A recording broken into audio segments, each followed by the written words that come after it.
आयत अल-कुर्सी अल्लाह रब्बुल इज़्ज़त की वो अजीम आयत है जो ईमान वालों के दिलों में सुकून, हिफाजत और रूहानी ताकत पैदा करती है। यही वो कलाम है जिसे पढ़ने वाला अपने आप को अल्लाह की पनाह में देता है। इंसान जब इस आयत को पढ़ता है तो गोया वो अल्लाह की अजीम बादशाहत के साए में दाखिल हो जाता है। सदियों से औलिया अल्लाह, उलमा किराम और आम मुसलमान इस आयत के मुजज़ात देखते आए हैं। कोई सफ़र में हो, कोई जंग में, कोई बीमारी में, कोई खौफ में, सब के लिए आयत अल-कुर्सी ढाल बनकर सामने आई है। एक मोमिन की ज़िंदगी में ऐसे बेशुमार वाक़यात हैं जो इसकी ताकत को ज़ाहिर करते हैं। पुराने वक्तों में एक बुज़ुर्ग का वाक़या बयान किया जाता है कि वो रात को अपने घर के दरवाज़े पर आयत अल-कुर्सी पढ़कर दम करते और फिर पूरा गाँव उनकी पनाह में महफूज रहता।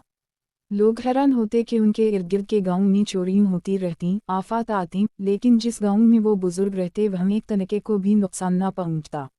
जब उनसे पूछा गया तो फरमाया, ये मेरा कमाल नहीं, ये आयत अल-कुर्सी की हिफाजत है जो अल्लाह की तरफ से है। एक और किस्सा है कि एक नौजवान सिपाही जंग में गया। दुश्मन की तलवारें और तीर हर तरफ से बरस रहे थे। उसके साथी जख्मी होते जा रहे थे, लेकिन वो नौजवान बगैर किसी जख्म के वापस लौटा। जब लोगों ने पूछा कि तुम कैसे बच गए तो उसने कहा, मैंने अपनी मां की नसीहत पर अमल किया। इसने मुझे कहा था कि जंग में जाने से पहले आयत अल-कुर्सी 7 बार पढ़कर अपने ऊपर दम कर लेना। यही वजह है कि मैं दुश्मन के नरगे में भी महफूज रहा।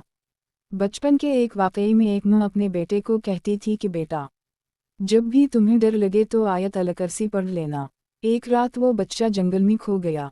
अंधेरा, खौफ और अजीब सी आवाज़ें चारों तरफ से आ रही थीं। बच्चा रोने लगा और याद आया कि मैंने क्या कहा था। इसने आयत अल-कुर्सी पढ़ना शुरू की। कहते हैं कि अचानक उसके दिल से खौफ निकल गया और एक रोशनी इसके सामने ज़ाहिर हुई जो उसे रास्ता दिखाकर महफूज घर तक ले आई।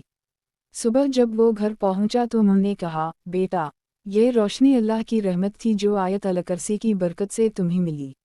आयत अल-कुर्सी की सबसे बड़ी ताकत यह है कि ये बंदे को शैतान के वसवसों से बचाती है। हज़रत अबू हरीरा रज़ी अल्लाह अन्हा का मशहूर वाक़या है कि रमज़ान के दिन में वो बैतुल-माल की निगरानी कर रहे थे। एक रात एक अजनबी आया और गल्ला चोरी करने लगा। हज़रत अबू हरीरा ने पकड़ लिया। इसने कहा, मुझे छोड़ दो, मैं गरीब हूँ। इन्होंने छोड़ दिया। अगली रात वो दोबारा आया, फिर पकड़ा गया और फिर माफ़ी मांगकर छूट गया।